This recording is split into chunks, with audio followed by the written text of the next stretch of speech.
Ooh, Eric joined us too, and Keith. Great. All right, so getting started. So welcome to part 4 of our Coping with COVID-19 series. This is the final session.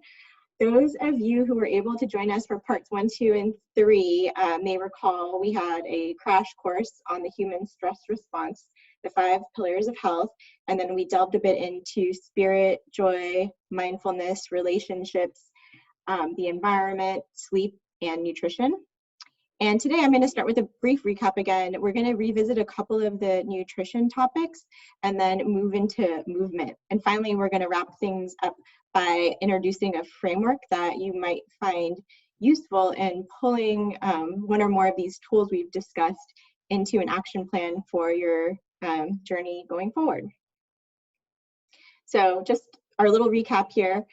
We talked about how the human stress response is natural and normal. It's there to help us survive. And normally our stress responses resolve relatively quickly on their own, but sometimes they don't when we are under longer term stress. So when that happens, our bodies can stay in this fight or flight mode, which can be damaging to our health in many ways, including weakening our immune systems, which we definitely don't want during a pandemic.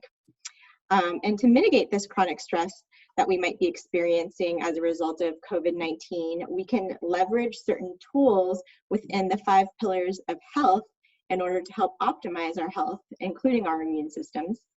And this may even be an opportunity to make ourselves healthier than we were even before COVID-19 happened. So here again are the 5 pillars of health we're discussing: nutrition, sleep, spirit and joy, movement, and the environment. And I've said many times now that these pillars are interrelated, and that boosting one pillar helps raise each of the other pillars like poles of a tent. So this means you can really pick and choose where you're most comfortable making changes, knowing that any change you make is going to have a positive effect on all of the other pillars. So on Tuesday, we dug into the pillar of nutrition. And like I mentioned, I was a bit ambitious with the content, and I was feeling a little bit rushed at the end to try and make it through everything. We already knew that we would be talking about strategies for nutrition changes today, but before we go there, I thought based on the poll results where I was asking those who attended on Tuesday what they wanted to hear more about, that it would be beneficial to revisit and elaborate a little more on a couple of the key points from the nutrition topic. And I was also able to work in a little bit more about spirit and joy in this presentation per the polling results. Unfortunately, I didn't think they were going to have enough time today to talk more about environment, but definitely feel free to reach out to me after the fact if you have any specific questions or items that it would be helpful for me to address for you. So I'm going to launch a little poll here because I was wondering how many of you had time to listen to this segment. So let me get to that poll because I may show it depending on who's seen it and who hasn't seen it.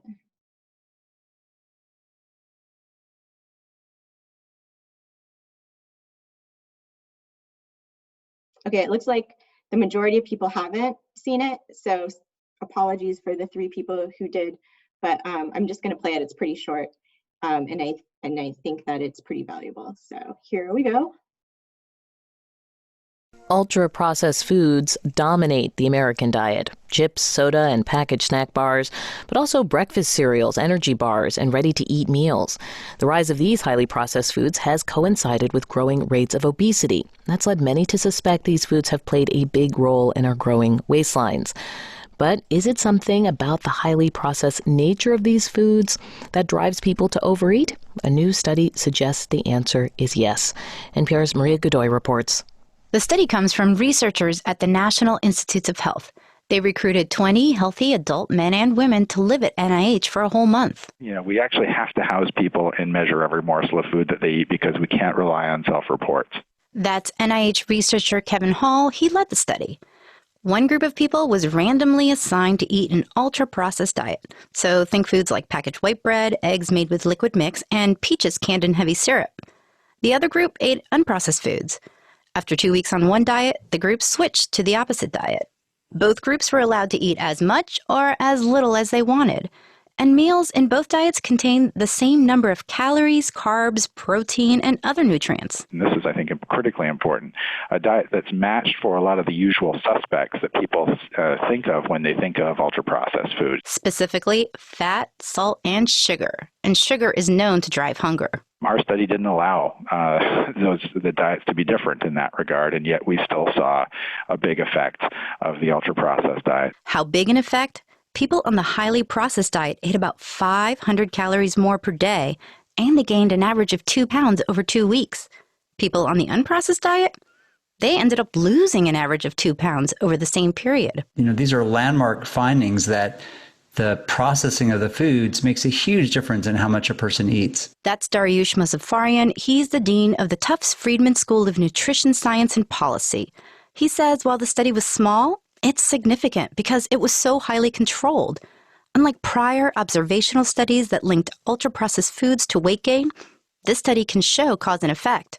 These findings are really consistent with a lot of evidence that, we can't judge a food by its calories. In other words, for healthy weight management, eat real foods like fruits and vegetables, whole grains, fish, and nuts. Maria Godoy? Ultra-processed foods. Sorry, let me go. Oh no, I messed up my sharing. So let me launch that again. And let me switch my views. Okay, and then let me try to go back. Okay, so I had ultra-processed foods dominate the American diet. Here we go, that's what I wanted. So I made this little summary here. 2 groups of people, each group was monitored, each group was offered meals with the same number of calories, carbs, sugars, fat, sugar, and salt. Each person could eat as much or as little as of each meal that they wanted. And the group that was served the processed foods ate on average 500 more calories per day and gained an average of 2 pounds over the 2-week period. And the people in the unprocessed food group ate, of course, 500 fewer calories and lost an average of 2 pounds. And then when the 2 groups flip-flopped, the same effect still occurred. So we know it wasn't just because of who was randomized into one group or the other group. So pretty amazing. Processed foods appear to be this instigator of a vicious cycle of eating more and gaining weight. So consider the tool of minimizing processed food intake as a way to potentially break the cycle if you feel like this is something that could be affecting your health. Okay, so I also wanted to review a couple of points from the COVID-19 specific nutrition tools. I'm showing this corrected benefit risk graphic since I had one of the squares in the wrong places the last time.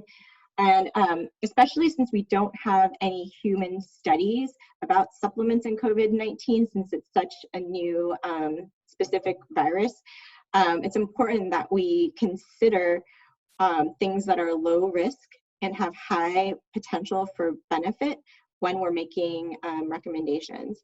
And of course, always consult a healthcare professional if you have questions about supplements, and especially so if you are taking prescription medications. So here's a recap of the supplement and dietary recommendations that may be protective against COVID-19.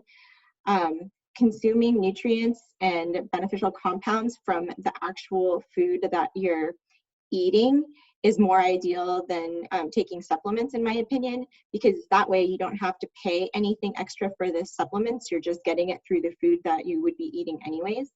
And there's a ton of overlap between those foods that may be protective against COVID-19 and those that are generally the most healthy choices anyway. If you do want to take supplements past the basics, like the immune package that I had emailed all SU employees about previously, that was the one that had just a multivitamin, additional zinc supplement, and the N-acetylcysteine. Or if you're taking medications, again, consult a healthcare professional. And also keep in mind that supplements aren't regulated by the Food and Drug Administration, and there's a broad range of quality in the marketplace. So definitely do your research or ask, again, a healthcare professional if you're purchasing supplements to make sure that you're getting something that's very high quality and contains what it's supposed to contain. I lost my mouse. There it is. Okay, so now we're going to move on to the strategies for making nutritional changes. The first one I had listed here is reframing, which is a tool that you could use for nutrition or really anything else. And all it is a way of looking at a situation or a person or thing differently than how you have been or how you might tend to. So for example, I find this useful if I'm doing time-restricted eating or fasting when I'm feeling hungry. So a typical thought when you're hungry might be something like, oh my God, I'm hungry, my blood sugar is probably low, I can't concentrate, I'm gonna pass out, maybe I'm gonna die. But you can reframe these thoughts to something that looks at it in a more positive light, like hunger is just a sensation. Nothing bad is happening in my body, it's just a feeling. I know it's gonna pass, especially if I keep busy and focus on something else. Or I heard actually Oprah talk about once how she reframes the feeling of hunger, which was, this is the feeling, hunger is the feeling of my body eating its fat. So it makes me happy when I'm feeling that way. The next strategy I had listed was about mindful eating. And we did talk about mindful eating in sessions 1 and 2 with regard to the principle of it and then the mindfulness raisin eating exercise. But I also wanted to mention another aspect of mindful eating, which can take many forms. It's basically just to simply pause and acknowledge what you're eating and to be thankful for it before you go ahead and start. So some people might be in the habit of saying grace or giving a blessing before meals. One tradition that I like that's part of my heritage is the Japanese custom of saying itadakimasu before eating. And itadakimasu means something like I humbly receive, or sometimes it's translated as let's have a good meal, or bon appetit, or thanks for the food, or as Bart Simpson might say, rub-a-dub-dub, thanks for the grub. I just think it's great that it's just this like one word that, you know, it's sort of concise, but means so many things and has this purpose of giving thanks. And then, oops, I didn't mean to do that. Let me go back. And then there's also this phrase that in Japanese cultures, you say at the end of the meal, which is gochuso sama, which means something like thank you for the meal, for the food, for the preparation, it was a feast. And again, I just think it's a nice, simple way to acknowledge, you know, what you just had the fortune of partaking in. And of course, you don't need to use these Japanese words. You can, I'm just really trying to introduce the concept of this, you know, giving thanks before and after meals as a mindfulness practice. Okay, so moving into food diaries, tracking, and motivational apps. There are so many apps and services out there. I'm going to tell you about some that I've tried and recommended, but since I haven't tried them all and you might want to look for others beyond what I'm mentioning here, I wanted to provide a couple rules of thumb. So first, don't overcomplicate things. Choose simple apps and services that serve your intended purpose. Also, choose things that are sustainable, meaning don't go for things that are overly burdensome, because if it's a pain to use them or if they require a lot of input, then it's a lot less likely that you're going to keep using them. And then also consider the price, because there's a lot of good free tools out there, as well as a lot of paid ones, but why spend the money if you don't have to? I learned that from Tom Art. So the first app I'm going to show you is a food diary. I'm generally not a huge fan of food diaries that involve counting calories, since we already heard previously that not all calories are equal. And also because I think it's really overly burdensome and not sustainable to track everything you eat, especially if you're cooking at home, because there's not a database of foods for what you're making at home like there is for things that you might order like off of an Applebee's menu by mistake. So you have to enter every single ingredient that you're cooking with, and you have to know the quantities. And since I'm not much of a recipe follower, it's like just way too much for me. But I thought this app was actually pretty good. It's called 8. And it seems really simple and effective if you do want to keep a food journal. And I think something that's really valuable about a food journal is noticing how you feel after you eat certain things. And this one, so the way that it works is you take a picture of whatever you're going to eat before you eat it, and then you can make a note about perhaps how you felt after you ate it.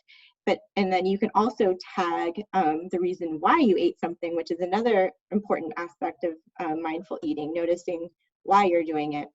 And then you mark whether this item that you ate or this meal that you ate was on your path towards your goal that you pick up when you first sign up for the app, or if it was deviating from that path. So that is 8. The next one I'm going to mention is called Carb Manager. It's also free, and I like to simply use this one for reference if I'm trying to figure out how many carbs are in a particular food, like a potato or something that doesn't come with a nutrition label on it. This app is intended to be more of a food diary tracker for the ketogenic diet, but I don't use it that way since I don't follow a strictly ketogenic diet. And also, like I mentioned, I don't like entering everything because of what I already said. The last tracking app I'm going to mention is it's actually one that's not free, but I think it's pretty powerful and worth mentioning. It is called Day 2. And those of you who were on Tuesday's session might recall I mentioned that 4 of us could eat a slice of bread and have 4 very different blood sugar responses. This app involves analysis of your gut microbiome, which is basically all the types of bacteria that are found in your digestive tract. And the makeup of your gut microbiome correlates with how your body responds to different foods. So when you use this app, it will tell you which foods spike your blood sugar more or less. And it's also great because it accounts for combinations of foods. So you can see in this example screen, this middle portion that says family meals is a screen that is suggesting different recipes and meals that have a really good score for my personal gut microbiome. And then on the right-hand side, you can also, it's really cool actually. You can pick, ingredient or a food. In this case, I chose flour tortillas, and you can see it has a bad score for me. But there's also this option to add another item. So if I make my flour tortilla into carne asada taco, then it actually turns out to be a good score for me. So it's neat that you can see those different combinations.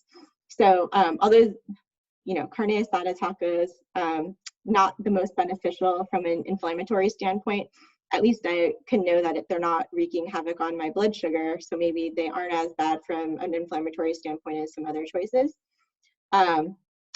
And well, like I mentioned, the app is free, but the gut microbiome analysis is not free. So, and it's rather pricey. I can't remember the exact price. I think it might be around $200. I would recommend this more for people who are diabetic, pre-diabetic, or have a history of type 2 diabetes in their family, unless you just, are kind of like a health nut and curious and don't mind spending the money.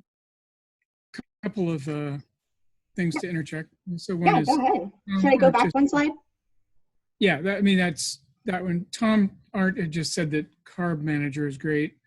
And then Eric asked a question, which you didn't describe in day 2. He says, how does it know what's living inside? So you have to give a stool sample. When so the way that day 2 works is you go through a healthcare provider that has an account with day 2. Both Dr. Russell and I have accounts with them. Although I've never used this with a patient before. What would happen is that I would contact day 2, get the stool sample collection kit sent to your house, and then you collect a stool sample and then mail it back to their lab, and then they analyze it and post your results, and then your account becomes activated. So that is something that theoretically either Dr. Russell and I could do for you if anyone here is interested. Any other questions?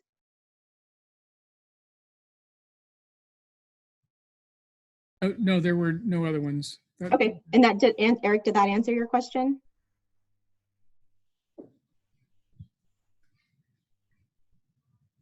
Well, chat if it didn't. Yes, it did. Oh, okay, great.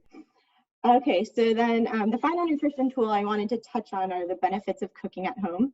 And maybe it can be a good opportunity for reframing too, if you're someone that doesn't really like to cook and feels you're maybe forced to cook at home more than you would want to these days. Maybe it's actually a good thing. You can control the ingredients.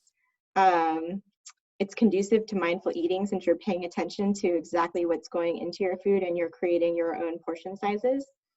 It can be relaxing, although I recognize that it isn't for everybody. It saves money, which is great.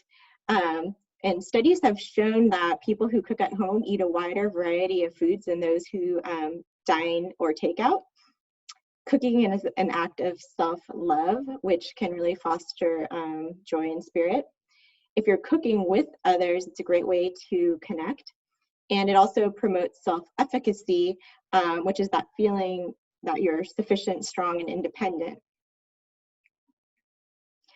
I'm not going to play this segment just because of our limited time, but it discusses some interesting experiments that show how eating the same food together with others, even strangers, increases trust and cooperation. So it's perhaps a little bit more of a reason to motivate you to cook at home if you happen to be sheltering in place with others versus getting takeout. And all over the world, people say they... There we go. I didn't realize when I insert those audio segments, I thought I had to click on the little speaker icon to make it play, but it turns out if I click anywhere on the slide, they play. Okay, so now we're going to switch gears a little bit and talk about the final pillar of health, which is movement. I'm going to just play a small clip from this video to introduce the topic. And unlike with some of the other videos, I don't think this entire thing is really good or accurate. So I didn't put a link to the full video in here, but I do like the section I'm gonna play, so here is that. So we all know the physical benefits of exercise, right? You look better, you lose weight, you become lean, you gain muscle, and generally, you become fit. These changes are easily observable by the naked eye. However, the benefits of exercising aren't just skin deep. Most people who exercise will observe that they're happier, more motivated, and less depressed. This is why exercise has been described as the miracle drug and has been recommended as a treatment for depression, insomnia, memory loss, Alzheimer's, and Parkinson's disease, among others. The reason for this is that the body naturally produces hormones while exercising, and these hormones are serotonin, endorphins, and a protein known as brain-derived neurotrophic factor. Each of these hormones in their own way helps reduce stress levels, lifts someone's mood, aids in better sleep, improves learning, and also leads to increased confidence. When you start exercising, especially for the first time or after a long break, you'll feel more alert and energized because ramping up your heart rate means a boost in overall flow and oxygen to the brain. This releases a special brain cell called dopamine, which is responsible for motivation.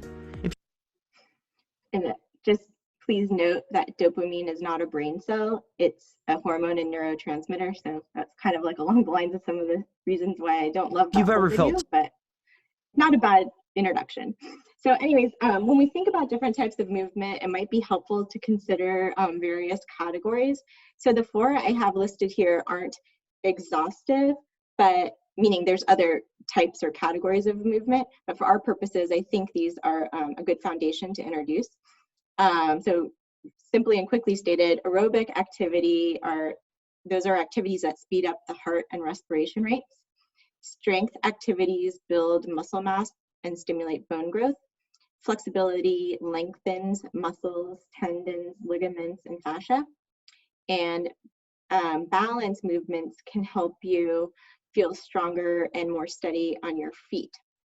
So I'm mentioning these so that when you think about what you might want to do from a movement standpoint, you can work a variety of different movement types into your routine. And then also note there's definitely crossover between the types. So many balance exercises, for example, can help with strength.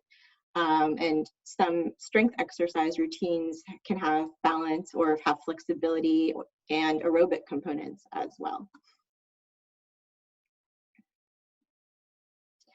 So to me, a really important aspect of movement, especially if you don't have a lot of movement in your day-to-day routine, is to make it fun and pick activities that you enjoy. So I'm including some suggestions and I'll show some examples about these. Also note that things like household chores may not be that fun, but many of them do involve movement. So since we have to do them anyways, we might as well look on the bright side and acknowledge the movement that we are getting from these as a result. And as you think about what types of movements you might enjoy, keep in mind a goal of about 30 minutes of movement about 5 days a week, which can be broken down in different ways. You could do like 60-minute 2 days and 30 minutes 1 day, or any other combination, but you know, that overall goal of about 150 minutes of movement per week. So on the topic of making it fun, I've always gotten a kick out of this Friends episode, and Michelle mentioned Friends at our last session, so I'll just play this short clip to summarize my sort of where I'm going as far as making it fun. I have to tie my shoe, so you go ahead, I'll catch up. Okay, okay.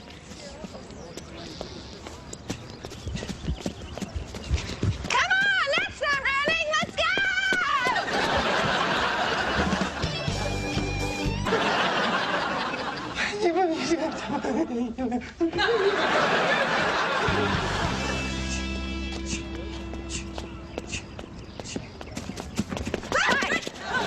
Oh yeah, it's me. I saw you grab your running shoes this morning and sneak out.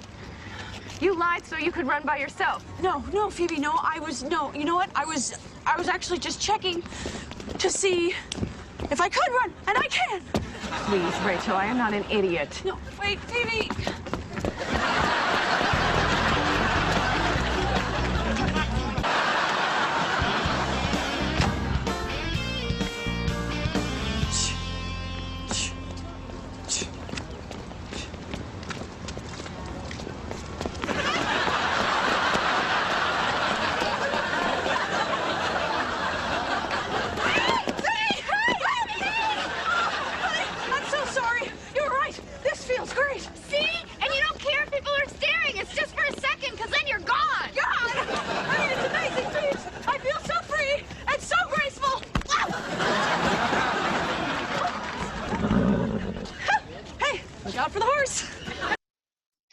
Okay, so I don't know, for me that's just always rung so true. It's very funny, and like Rachel realizes at the end, it's fun and it's also liberating when you aren't too caught up in what people think about you and you can just enjoy what actually feels good to you.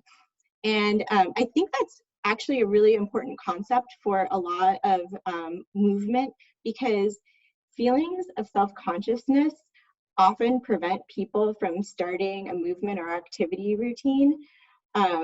Maybe people feel like, well, I don't want to go to the gym because I don't know what I'm doing and I don't want to look stupid, or I don't want to start whatever activity because for that reason, because they are self-conscious.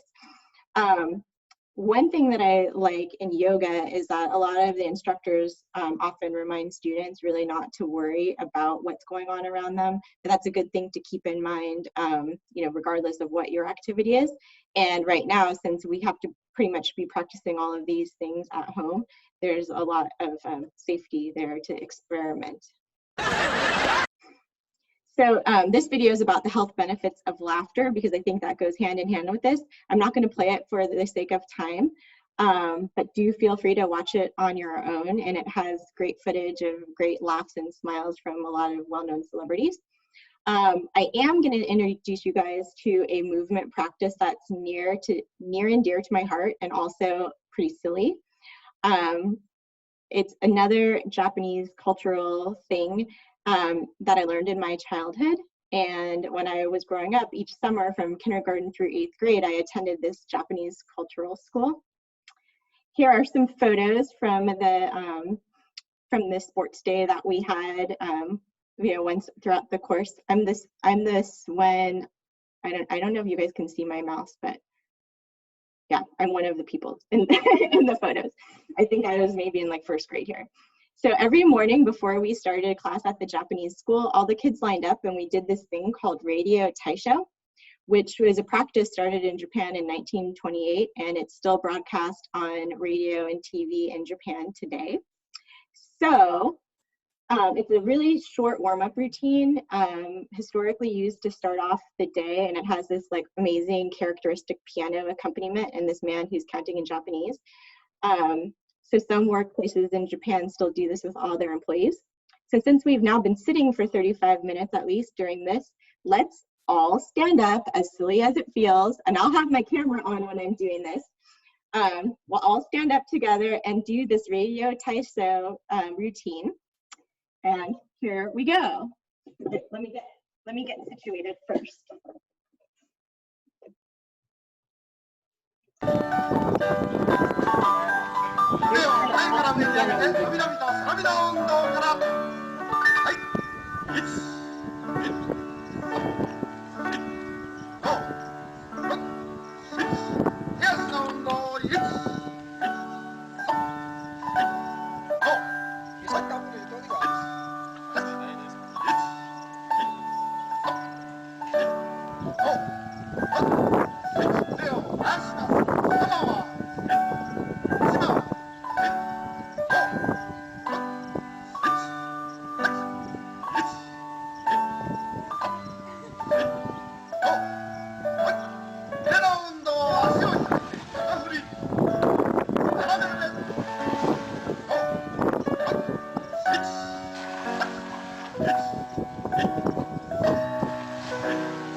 There's just a little bit more. Do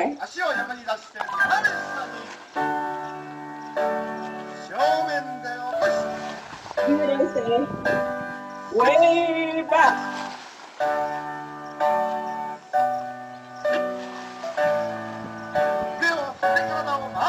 The windmill.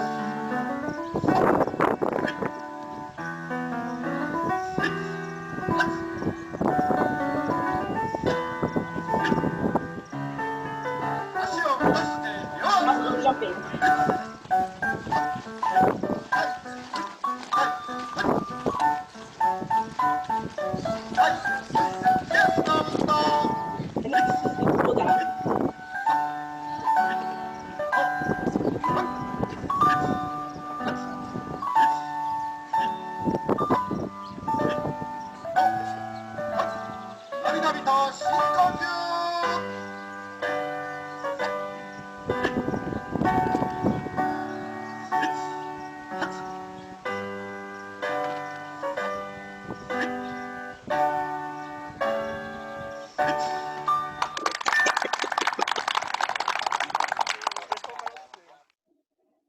Okay, so that was Radio Type Show.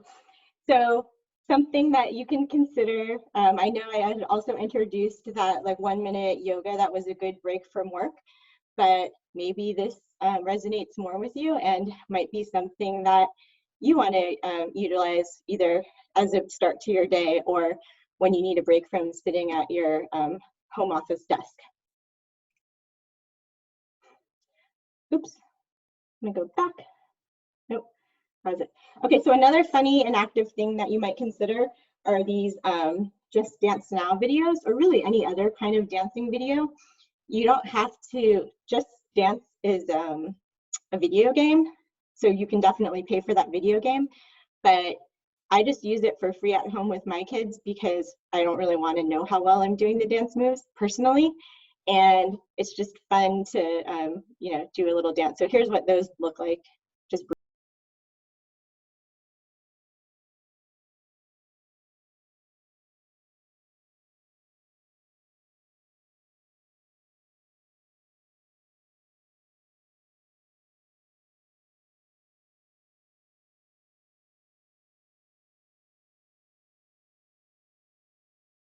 definitely fun if you're someone who enjoys dancing.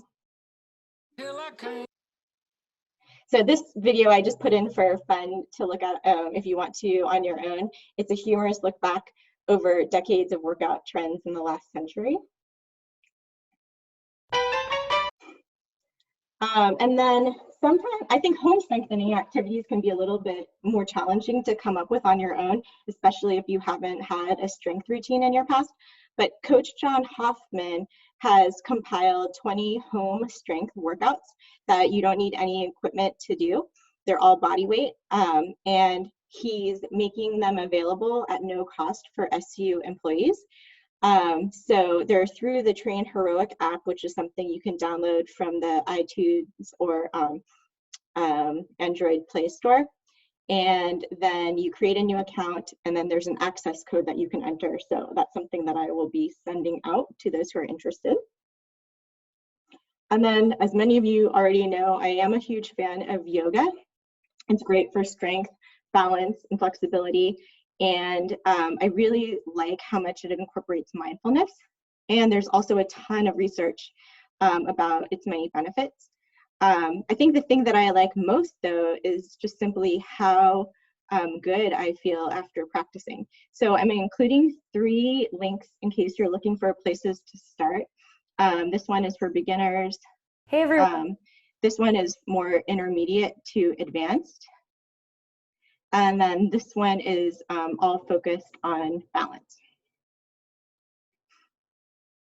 So our final topic is putting it all together. And there's various frameworks you can use to do this. This is an app from the University of Arizona. It's kind of similar to the framework I've used to introduce the pillars of health, but they have 7 pillars instead of 5. But I think after this introduction, they'll sort of make sense to you, and then you can use this app to learn more and to set goals. But I prefer a little bit of a different framework, so I'll introduce one that is based on a book called The 12-Week Year. And these are the steps. I'll go over examples of each after this slide, but the first step is to create an aspirational vision. And then after that, you create goals and reasons. And the goals might, you might want to consider things like your own personal goals, goals you have for your family, and goals that you're thinking about for your community when you're setting them. Then you set a reward that you'll get if you accomplish the goals that you've set forth. You then formulate tactics, identify struggles and countermeasures. Then you start your plan, you monitor your performance, and then you schedule time each week to assess how you're doing. And then you can also consider, doing this in a group or with another person so that you're sharing what your plans are and you have some additional accountability. So this is the image of the book cover. It's more of a, it's not necessarily geared towards this purpose of health and wellness, but I do think that it has a framework that lends itself well. So here's an example of an aspirational goal, or sorry, an aspirational vision, goals, and a why, and then a reward or a celebration. So an aspirational vision might be something like, I'm fit, present, and I manage stress in healthy ways. And then the components that you might pull out to work towards that aspirational vision might be like the goal of improving diet or improving activity levels. Why? To feel more energetic, to set a good example for my children, and so that my clothes will fit better. And a reward or celebration might be treating yourself to a new outfit or something if you are successful. So the next, oh, yep. Just a quick comment from Michelle also about finding things to do as far as movement was to look at meetup groups and Nextdoor. That's a really good suggestion. Yeah, I totally agree. Meetup at this point in time is sending out things saying, don't meet up. Right, right. I think what we're able to do right now versus what we'll be able to do in the future, you know, there's a discrepancy there for sure. But maybe it'll make us also appreciate all the things that we could do before once we're able to do them again. We might appreciate them more, I mean. So the next step after you set your goals is to create the tactics that are going to help you meet your goals. And so as an aid, if you want, you know, if this is an activity that you want to partake for yourself, I created a summary of some of the tactics we've discussed under each pillar. So you could look back at this to sort of jog your memory and think of what things you might be willing to try to do. So here's an example of some tactics, struggles, and countermeasures. So the example tactics might be yoga or other vigorous physical activity 3 times per week. So these should be things that are very specific and measurable. And then the way that the book lays it out, you say like when these things are due, when you're going to begin them, and then when you're going to end them. 12 weeks may be too long of a period to plan the whole thing out right now, just because things are changing so frequently. So what you decide to do now, while we're still sheltering in place, like we don't know if we have to keep sheltering in place until for 2 more weeks or, you know, 4 more weeks or 6 more weeks. So you might just want to put the things that you're beginning now, and then knowing you might want to add or change them as you go along. And then after you think of your tactics, or while you're thinking of your tactics, you need to think about the things that you're going to struggle with, so that then you can create countermeasures for each of them. So like, I'll probably want a snack, or I might forget to take my supplements. And then what are your countermeasures? Well, if I want to snack, I'll remind myself of my whys for doing this. I could mentally reframe my hunger. If I really want a snack or I'm really hungry, I'm going to eat Greek yogurt, because that was one of the things that from Dr. Mozaffarian's study leads to weight loss over time. And it's also one of the things that's like on the beneficial side. So substituting something harmful for something beneficial, so etc. And then just a tip, when you're making your tactics, think about replacing versus eliminating when it comes to habits, because people tend to have more success this way. So as an example, if you're thinking that you should cut back on the amount of soda you're drinking, you might, instead of just saying I'm going to eliminate soda, you might come up with a tactic that says I'm going to replace my soda with sparkling water, or some other healthier choice. So the next step is to monitor and assess, so you keep track of how you're doing on each tactic, and schedule time once per week to review how you're doing. So this involves being very just not only disciplined, but honest with yourself and what's working and what's not.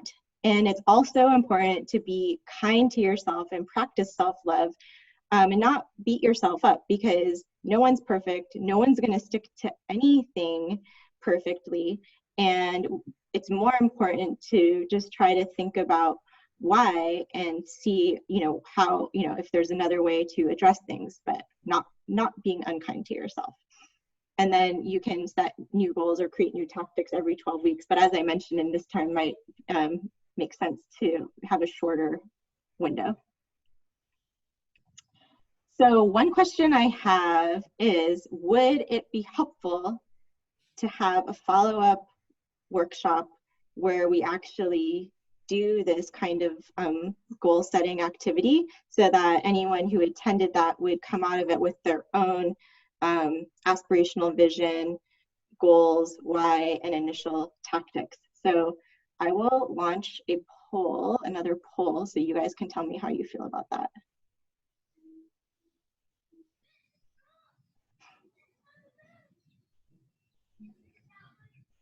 You can pick more than one answer, and this one is anonymous also.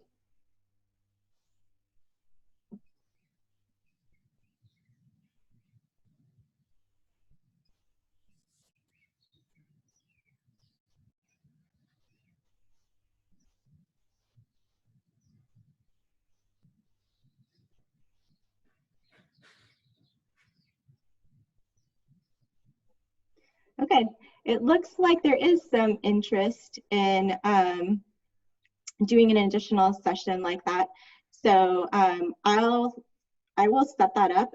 I'm thinking maybe next Thursday at noon. And of course, it's totally optional. And also, even if you said yes, you're not obligated. And if you said no, obviously you can still change your mind and come if you wanted to. And even if it's just for 1 or 2 people, I don't mind taking the time to do that, because we've gone this far, we might as well see it through. So let me close this. So that is everything I had for today's session. I'm going to stop the share so that we can, again, see each other. And then also, if there's any questions or discussion, we have a little time. The comment, let's see, where am I here? Comment from Tom Arndt about a book called The Power of Habit by Charles Duhigg. Oh, I'm not familiar with that one. Good one on habit formation. And Michelle just comments of the benefits of giving up soda. My brother was just telling me yesterday, so my brother works at Sprouts. He has a coworker who used to work at Jack in the Box. And since working at Sprouts, he's lost 50 or 60 pounds just because he stopped drinking soda. So yeah, I think that the power of giving up, but my problem is I don't have that to give up. So I have to, have different tactics. I was just gonna make a comment on the ultra processed foods. I heard a really interesting conclusion by, I think, one of the researchers involved in this. And it was that there have been some talk that it may be that salt and sugar may drive certain desires to eat more. But one of the comments was that ultra-processed foods often they're what we call hyperpalatable. They taste really good, and we just like eating them. It's not anything bizarre with your brain. They taste good. It's just, so that may be the problem with them is it's not that a strawberry can't taste good, but a strawberry with, chocolate and salt and who knows what on it and pretzels crushed just hits more taste buds, and you go like, So it may not all be funny trickery to our brain. We just like right. Oh, Eric had a comment that they controlled the calories. That it was a little bit misleading. I think given in a 2-minute segment, they have to be very concise. So what was offered to people, the calories were controlled, but it was up to each subject how much of the portion they ate. So it wasn't exactly calorie match. There was that factor too that they were looking at. So the people that did have were offered processed foods consumed an average of 500 more calories each day, maybe just because the food was yummier or whatever was happening in the brain made them want to keep eating. What did you guys think of the radio Taisho exercise? There were multiple positive comments on it. Because I kind of went back and forth as to whether I should share that or not, because like for me, because I did that in my childhood, I had like a lot of positive feelings about it, but I wasn't sure if it would seem completely ridiculous to everybody else. I liked it, but the choreography, I would have to get down a little bit. I'm a little behind, I think. But it doesn't really matter. It was actually started by an American insurance company. I don't remember what the name of the American insurance company was. And so the people from, I think it was the Japanese government, saw that and adopted it. So it used to be, that insurance companies would put out, well, I guess that's still the case. Insurance companies still today sometimes put out things that are good for population health. Yeah. No, I liked it. It was just the right amount of time too. Yeah, sometimes I have Malia and Madeline do that. We do it together, like as a break from whatever, non-active thing that they happen to be doing these days. Right. And I also want to make a comment on that. You mentioned about eating together with people. Mm-hmm. Brazil came out with some really comprehensive dietary guidelines a couple of years ago. And actually a really important component is that you get the food, you prepare it, and eat it with people, because that is the healthiest way to do it for a more holistic approach to eating. I think you eat slower when you're with somebody else too, instead of just eating by yourself really fast. It's hard to eat ice cream in front of a refrigerator with a group of people. It is? Well, that might be a good thought for anyone who's sheltering in place alone. Might be worth it to set up like some kind of, video conferencing meal date, so that you can enjoy some of those health benefits with somebody else. I've certainly been doing that with drinking. Oh, I've had a family happy hour too. Oh, and Melissa, thank you for your happy hour. thank you for your presentation on nutritional supplementation. As you know, I've kind of upped my supplements. I was kind of feeling at risk, so I'm taking a lot more supplements than I have been. And one of the supplements I'm taking is zinc. And I'm interested in zinc because one of the symptoms of zinc deficiency, but also curiously of excess, is loss of taste and or smell, which is a symptom of COVID infection. Mm-hmm. I've been reading some things that talk about zinc as being somehow involved in kind of the pathogenesis of the respiratory distress and symptoms that people get when they get really sick from COVID-19, and somehow zinc may be involved in that process. So supplementation with zinc might make sense, although we have kind of biochemical individuality, and it's not certain how much zinc to take. And you can take too much zinc. If you take too much, it interferes with copper metabolism and probably other things as well.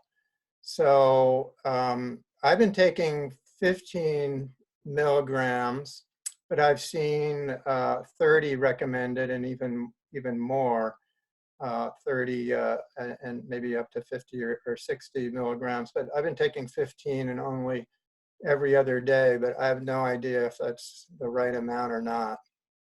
Yeah. Alex? It seems to be a kind of, it may emerge, it's all speculative at this point, there's not a lot of evidence, but it may emerge as kind of a key component of, preventing, severe symptoms from COVID-19. We already know that it does have immunoprotective effects for viruses in general, and even for coronaviruses specifically.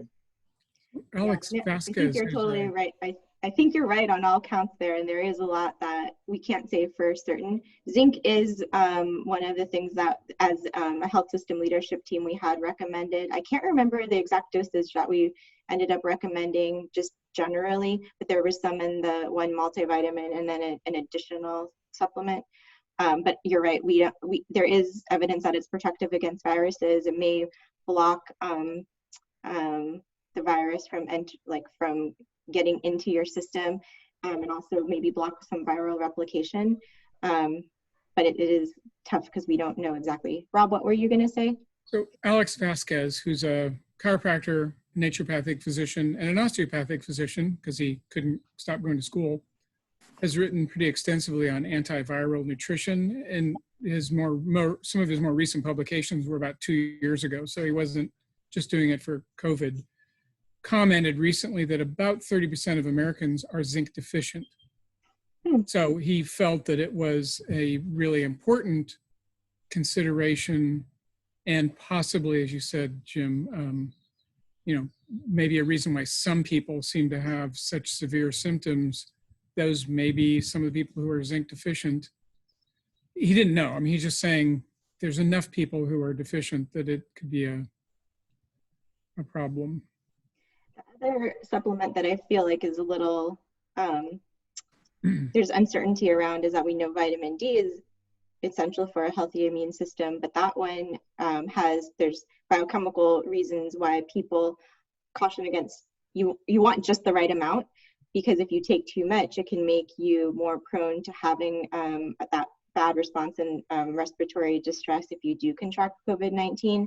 So it would be ideal if everyone knew their blood levels of vitamin D and then supplemented based on that. But for me personally, I've never had my vitamin D levels checked, so I'm just guessing how much I should take and then going out in the sun whenever, the opportunity presents itself. And one more thing, Michelle just adds, drink water. Yeah, definitely. Drink water. She also poses a question, because I think right after you talked about people who are sheltering in place alone, and that may be for people to consider a buddy system of, getting together with anyone else who may be sheltering alone. It might be helpful to consider some kind of way to get them to connect, whether it's just to talk or to eat together. I think that's a great point. And then if we think back to the second session where we talked about loneliness, you can definitely still feel lonely even if you're sheltering in place with other people. And one of the ways to combat that was through having a greater sense of purpose. So yeah, maybe if you're on something like Nextdoor, people that are sheltering in place alone, you could make that one of your activities to intentionally reach out and see if there's ways that you can form connections that way. Anu, did you want to say anything? I bet you have a lot of good things you could add to the discussion. Yeah, I really enjoyed the exercise. Oh, good. That's, there are so many diseases nowadays because of lack of movement. And because we sometimes forget. We just sit in a place and we kind of forget whether we are moving. And in Ayurvedic perspective, one of the main cause of the disease is the weak digestive fire. It comes back to the digestion, and weak digestive fire, one of the causes lack of movement too. There is not enough thermal energy to boost the metabolism. And the mind can also, especially at this time when I'm talking to my patients and all, what I feel the main thing is everybody is feeling kind of lonely, closed in a four walls, not able to go out that much, not able to open. And I think this type of movement, putting the music and having some kind of movement, and really helps. Actually, I did it when you were showing the slide. And it brings some kind of happiness within us, And another factor I feel like is we need to talk to each other. Just not in front of the computer all the time. And maybe instead of replying to email, just pick up the phone and call. We have a team. Just listening to our own group of people, whatever we want to do, that talking and smiling and connecting, the voice have more deeper touch actually than smiley face in the email. Just that smiling and listening to that will connect to us. The core part here is we need human touch in our action. So during this seclusion, we are becoming an electronic touch. I don't know how to put that in exact word. So it's very important how we can create that human touch in our day-to-day life. Yeah. And whatever things we can do, just calling and laughing and sharing our feelings. And because after 2 minutes of thought, like if our brain is saying, I'm happy, I'm in peace, after 3 seconds, I think brain really think that, okay, I am happy. And the body start to have our hormone and all the biological chemical action produced in the positive way. But instead of, if I think that I'm sad, I'm repressed, I'm frustrated, I cannot do this, it's too much, then without our knowledge, the body is going to adopt that kind of changes. So it's very important to keep that positive attitude, even while eating, even while exercise, even while doing our work. It's very important to keep that positive attitude in our life, which brings the positive vibration and also positive result. Whatever the task we take, it'll come with the result, because we are embodiment of positivity. We have to bring that positivity within ourselves and around ourselves. So one of the things which I tell my student is, I love myself and I love everyone. And to tell, maybe it is easy, maybe I'm not sure, I'm taking too much time here, sorry. To tell, maybe it is easy, but to accept, to forgive to ourselves and forgive to other, it's an exercise. You know, in the, I think it was in the second session, we introduced the concept of the loving kindness meditation. That's like what you're describing, where you are wishing these like love and good things to yourself, then to people that you love and so forth. Yeah. So I think that's exactly right. And what you were saying too reminded me of, sorry, we're going over, if anyone has to drop off, I totally understand. But I believe there was an experiment that was about the effect of smiling. And it was like, you can fake it until you make it. So even if you have like a fake smile, it has the same sort of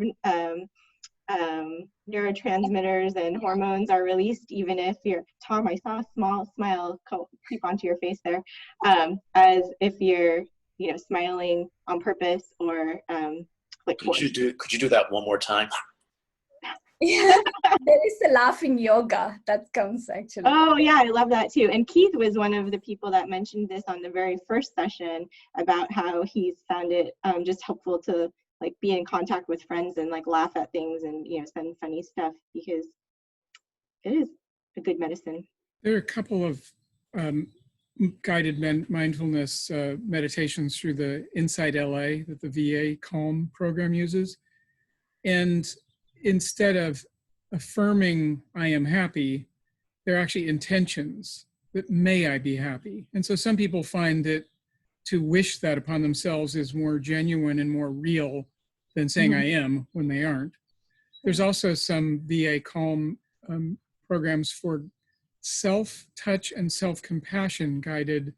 And they're things like where you're just touching your knees and saying, you know, my knees, I like my knees. You know, so that will not supplement human, you know, touch and interaction with other people, but it's kind of another component. And again, these are all different tools that, you know, will work for some people better than others. So they're just options for everyone to try as they see fit. So, and any other, I don't want to make people feel obligated to stay on the call any longer, but any final thoughts or questions? No other comments in the chat box except for Michelle says thank you and had to leave. Well, thank all of you. Again, I checked on my SCU and the links to the previous recordings weren't up yet, but I'll check back in with Amy again and I'll send her this recording. And then I'll look at scheduling a time, hopefully next Thursday at noon, where we can do like the goal setting workshop for anyone who's interested in doing that. So thank you, everyone, and good to see you. Those of you who were able to have a camera on. Bye. Bye. Bye. Thank you. Bye, everybody. Bye. Thank you.